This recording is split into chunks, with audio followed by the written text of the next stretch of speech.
It's widely anticipated that Theresa May is going to lose this vote today. What happens if she does?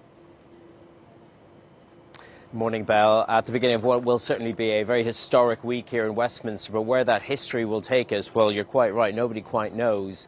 We don't expect Theresa May's deal to get through Parliament on Tuesday, so on Wednesday we expect her to head off to, or at least to contact Brussels to try and exact some more concessions or assurances, however unlikely they are.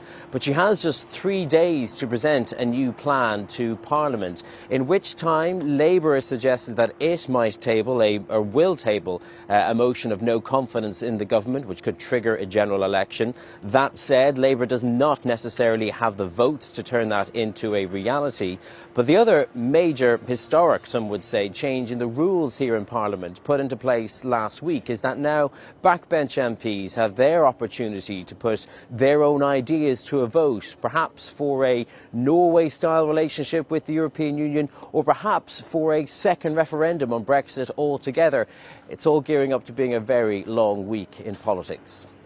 And if, as you say, Theresa May does lose, she might go back to Brussels to try and force some sort of concession. Could Brussels give the UK a bit more time?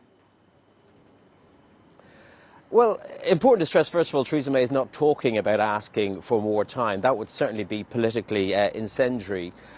But many people are acknowledging that would be necessary if a no-deal Brexit is to be avoided. Brussels has in the past indicated that it would be open to extending the deadline in the event that there's a general election or in the event that there's a second referendum, but not simply to let MPs continue squabbling between each other.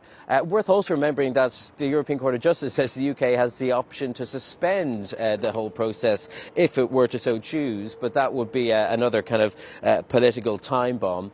But I think in Brussels they are very aware of Theresa May's domestic troubles, and it's hard to imagine them saying no to any request which might come if it is to achieve the outcome that most people here and there want to avoid, and that is that no-deal Brexit.